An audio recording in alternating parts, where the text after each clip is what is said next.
You're listening to the Tudor's Dynasty podcast with Rebecca Larson.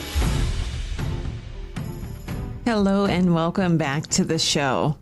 Today, I'm going to share with you an older episode that I did with Dr. Nicola Tallis. Now, Dr. Tallis is one of my favorite authors and historians, and I started my journey with her reading Crown of Blood. That was her first book. It was about Lady Jane Grey. Since then, she's also written a book about Lettice Knollys, who you probably know as a rival of Queen Elizabeth I, the woman who married Robert Dudley. And after that, she also wrote a book on another fascinating Tudor woman that many of you adore, Margaret Beaufort. Now, today, Dr. Tallis and I talk about all three women, Lady Jane Grey, Lettice Knollys, and Margaret Beaufort. So let's get to it and talk some Tudors. The Tudor's Dynasty podcast. Spotify for podcasters lets you record and edit podcasts right from your phone or computer. So no matter what your setup is like, you can start creating today. With Spotify for podcasters, you can earn money in a variety of ways, including ads and podcast subscriptions. And best of all, it's all totally free with no catch. I highly recommend you give it a try. Download the Spotify for Podcasters app or go to spotify.com/podcasters to get started. So you started out with Crown of Blood. Yeah. And then you moved on to Elizabeth's Rival, and now we have Uncrowned Queen. So I want to start real quick with your first book, Crown of Blood. One of my favorite books. You are one of my favorite authors and historians. Thank you. Crown of Blood, the amount of research that you must have put into writing that one, especially maybe as your first book. How long did you spend on the research side? The research side was 5 years. So that was really my baby. That was my real, it really was a huge labor of love for me. And it was really nice because I wasn't under any time constraints with, deadlines and things like that. So I could sort of take my time with it all. And it was a really, really great experience for me. And Crown of Blood will always be very special to me. I think that book really made me fall in love with the tragic nature of Jane's story. What was it that attracted you to Jane? Initially, I actually began researching her mother, Frances Brandon, and it was only when I'd written a draft of a manuscript about Frances that my agent at the time said to me, okay, well, that's great, but why don't you actually spend some more time looking at Jane's story? And at that time, I wasn't particularly enthused because I felt like we probably knew as much as we were ever going to know about Jane. And so it became as a real surprise for me, a really pleasant surprise, I might add, when I went back to the archives and actually uncovered material that hadn't been used in a published biography of Jane before. And so that was a really, really great experience and a historian's dream in many ways, for sure. Yeah, because in most cases, finding any written documentation from that time period about a woman isn't very easy to do. No, absolutely not. And especially about the life of a teenage girl living in rural Leicestershire at the time. So, yeah, it was like finding gold, to be honest. That's quite amazing. And then you moved on and you did Elizabeth's Rival. You tell the story of another very interesting woman in history. What attracted you to Lady Knollys? She was she was so fascinating. And I came across her story whilst I was researching for Crown of Blood. And I was in St Mary's Church in Warwick. And I was there just checking facts and getting a photograph, actually, for Crown of Blood. And whilst I was there, I was admiring her tomb, the tomb that she shares with Robert Dudley. And I was just struck by how magnificent this tomb was. And it occurred to me that I didn't really know anything about her. And I've got a very curious mind. So when I went to try and find out more about her, I was really shocked to find that there wasn't any full-scale biography of her. And as I'm sure you know, finding somebody in the Tudor period that hasn't been written about before is, again, it's like finding gold dust. And it was a real moment for me. And I thought, well, this has got to be worthy of a book because it's such an explosive and such a powerful story. Do you pronounce her name Lettice or Lettice? Lettice. It's Lettice. So it's a shortened form of Letitia, which was the Latin word for happiness. And we learned so much about her in your book. I remember being surprised at her age when she died. She was quite old. Yeah, she was 91 and she died on Christmas Day in 1634. So that was, it's pretty much almost unheard of in the Tudor period, where mortality is kind of 30s and 40s. So she did incredibly well. And lots of her family members actually also lived into ripe old ages as well. So it's clearly good genes, I think. So for anybody who's listening, if you have yet to read Crown of Blood or Elizabeth's Rival, please read them. You will not be disappointed. I promise you. Thank you. And so now you've moved on and you have published your next masterpiece, I'm going to call it. Oh. And it's called Uncrowned Queen, The Fateful Life of Margaret Beaufort, Tudor Matriarch.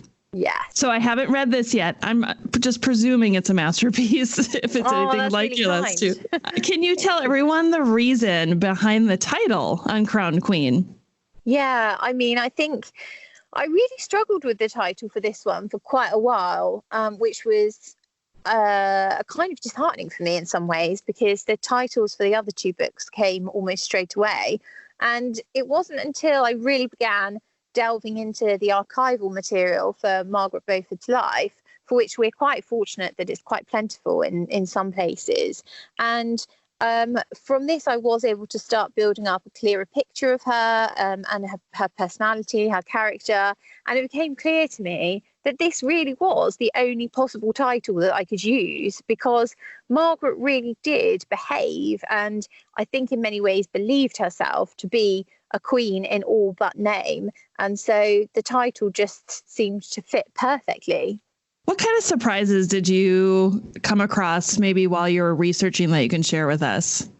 I think I was really surprised by what a fun-loving personality Margaret could be at times, because I think, like many people, I had the traditional image of her in my head as being quite a dour, serious and very, very pious individual. And certainly she was very, very pious. But I think I was really surprised by how pleasure loving she could be. And, we know she absolutely loved to be entertained. And throughout her accounts, we see payments sprinkled to all sorts of entertainers. So, for example, on one occasion, she paid some Spaniards to dance the Morris for her. On another, she paid a child to sing a song for her. She really, really loved chess and gambling. She was often known to place bets on the results of games of chess. And she also had two fools who I think were probably put to quite regular use in her household. So she was a woman who, although undoubtedly very serious at times in her life, was also able to combine this with her ability to have fun. And she sure did like to have a good time. That's interesting, because you're right. My impression of her has always been very dour, very pious, very serious. So it's interesting to hear that maybe she did have a more fun side. Now I can't wait to read this. Thank you. Yeah, she really did. She really did. Why do you feel like so many people are fascinated by Margaret right now? I think she's been a main figure in lots of popular culture in recent years. So, of course, she's been the subject of Philippa Gregory's Red Queen. And, she's also featured in The White Queen and The White Princess, the drama series. And so I think that that's perhaps brought Margaret a bit more to the forefront of people's notice. And I think not necessarily for the right reasons, but it's certainly given her some attention. And I think that perhaps as a result of that, there has been this kind of growing interest in her. So I've had Matthew Lewis and Nathan Amin on my show. Yeah. And so now I have to ask you the question too. Who's responsible for the princes in the tower? Well, I can say that it's not Margaret. That's for sure. I think that people do have this idea that she may have been responsible for the murder of the princes in the tower. And I think that what's important to say is that there's not a single shred of contemporary evidence that links Margaret with their disappearance. And I think, to me, that is the most integral evidence of her innocence, because had there been any involvement on her part, then I find it possible to believe that contemporary chronicles, even one, wouldn't have made some mention of her, and there's nothing. And the first evidence or first suggestion that she was in any way involved with their removal dates from over 100 years after her death. And, I think that that's quite telling. So I'm sorry, I was just going to say, yes. So what I will say is that whoever may or may not have been responsible, I certainly don't think there's any evidence to pin it on Margaret. Thank you for answering that.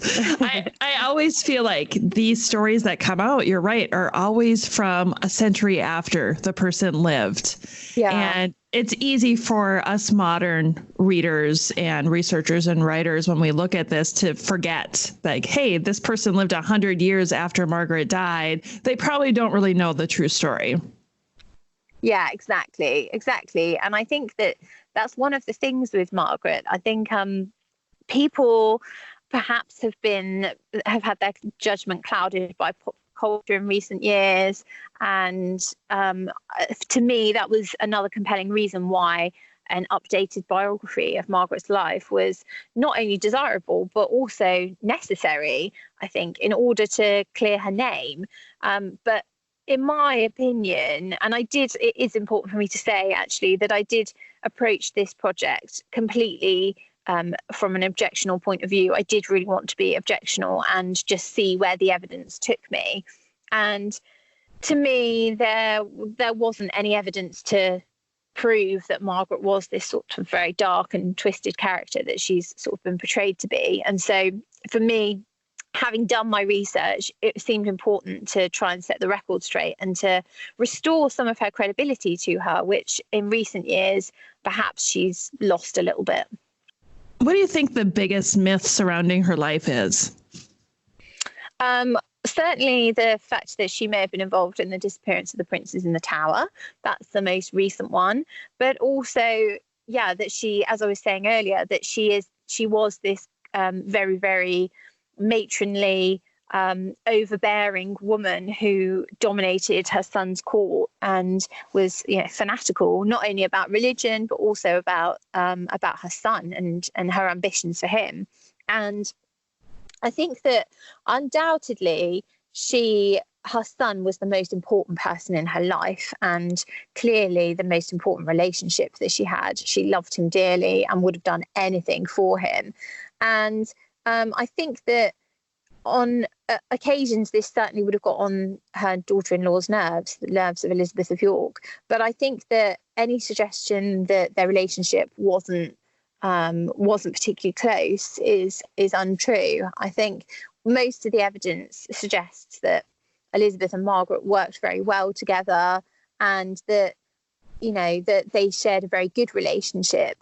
And I have no doubt that there would have been occasions when Margaret would have annoyed Elizabeth, because she was almost a constant presence at Henry VII's court for the first decade of his reign.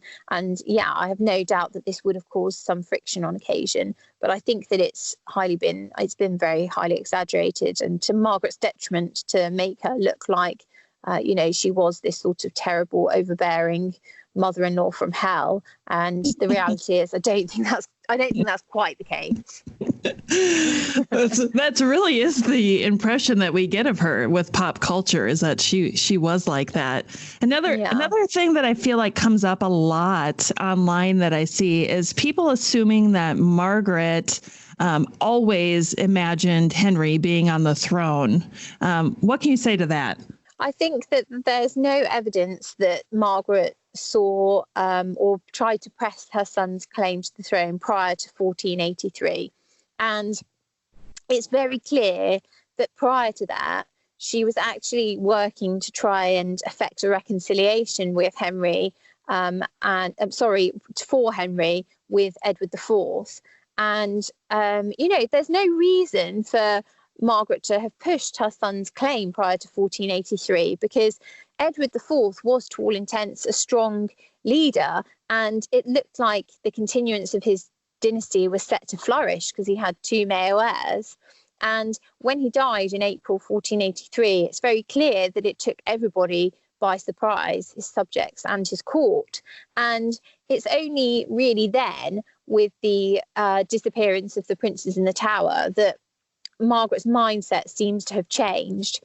And it seems to have changed quite quickly, actually, because within a matter of weeks of Richard III declaring himself king, perhaps even less than that, we know that Margaret was plotting against him. But certainly prior to that, I don't think that there's any basis in fact that she was plotting this glorious future for her son as King of England. With the bloodline that Margaret comes from, do you believe that Henry VII was a usurper? No, I don't believe he was a usurper. I don't think by any stretch of the imagination he had the strongest claim to the throne. But no, I wouldn't describe him as being a usurper. I think although the Beauforts, from which he descended, of course, through his mother, were initially born out of wedlock as a result of the liaison between John of Gaunt and Catherine Swynford, they were later legitimated by Richard II, and this was passed through Parliament. But crucially, although Henry IV later added a clause which said that the Beauforts couldn't inherit the throne, this wasn't passed through Parliament. And I think that had it been passed through Parliament, then Henry could rightly be described as a usurper, but it never was. So in my opinion, no, he's not a usurper. Thank you for clearing the air on that one too. No problem. So my last question about your most recent book is there anything else that you want to make sure that everybody knows about it before they go out and buy a copy? I think really it's the point of the book was to tell the story of an extraordinary woman who became one of the most influential personalities of the late 15th century. And it's to tell, from her point of view, I suppose, in many ways, but through the highs and the lows, she did live a life of unprecedented tragedy in many ways, and also unprecedented power.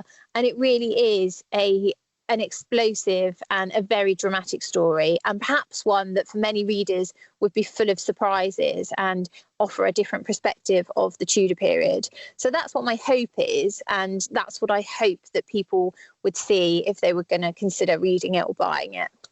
So I do have to ask, since it took you 5 years to research your first book, have you become a faster researcher, or does it still take you just as long? I have become a faster researcher just because of the fact that I do now have publishing deadlines.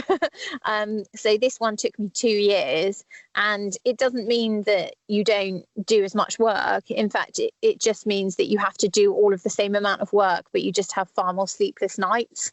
So that was because with Margaret Beaufort and with Uncrowned Queen, there is so much archival material. I was literally sometimes sitting up from 6 a.m. until maybe like 2-3 a.m. transcribing material from her account books, because there are thousands of pages. Oh my and word. And I didn't miss a single one. So like I say, it certainly doesn't mean that you've given license to skip through some of it just because you haven't got as long. It just means that you've got to work 10 times as hard. And all I can say is that I've had to buy a new anti-aging moisturizer since. It has taught you, I would say, very good time management skills. Yeah, it certainly has, because you just haven't got any time to slack. You have to just get on with it. And when you know you've got this deadline and you can't disappoint people, because it isn't just me, even though it's me that writes the book. I'm very fortunate that I've got a whole wonderful team working with me at my publishers, my editors and my publicist, and it's very much a team effort. You don't want to let them down as well. So you just got to get on with it. Well, now we come to the part of the show, Nicola, where I like to ask some more fun questions, maybe to let people get to know you a little bit better. One of the questions I've asked, I would say almost everybody this season, is the of the 6 wives of Henry VIII, which wife is your favorite? Oh, that's easy. It's without a shadow of a doubt, it's Catherine Parr. Really? Yeah, I love her. I think that she was so intelligent and so interesting, and also completely underrated as well. Like, we only really remember her as the one who survived, and there's so much more to her than that. She's the first Queen of England to write not just one book but 2 books. She's just fascinating. She was she loved jewelry, she loved clothes. She's really, really definitely my kind of queen. I love it because I've been researching Thomas Seymour for a book for the last 3 years. And so I felt like I've gotten to know Catherine a little bit through doing my research on him. Yeah, no, you must do. And do you like her?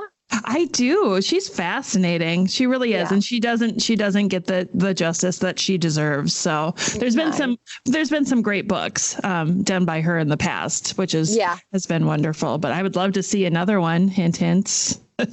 yeah, absolutely. Okay. So my next question is, if I had a time machine that could guarantee your safe return, when and where would you go? Oh, okay. That's an interesting one. Where would I go? Oh, do you know, I think I'd love to go back to medieval France, perhaps. Early medieval France, and maybe like the court of Henry II and Eleanor of Aquitaine. I think that would be really, really fascinating. And just to see, I don't know, because I think they had a really passionate relationship to begin with, and then it all went badly wrong. So I'd love to go and, be a fly on the wall for that one. That's a good one. I think that was Dan Jones's answer too. So you guys can travel together. Oh. Yeah. What is one thing that people might be surprised to learn about you? They'd probably be really surprised to know that I didn't start life as a historian, although I have been interested in history all of my life. But I actually didn't do very well at it at school, and I went off and trained to be a beauty therapist.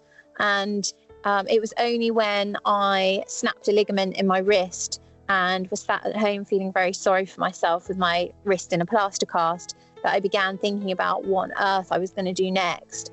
And I began reading more history books, and it really reignited my passion. And it was from that point on that I went on to pursue a career as a historian.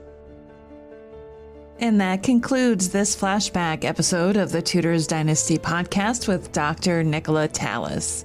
Thank you so much for joining us today. Until next time. Thanks for listening to this episode of the Tudor's Dynasty podcast.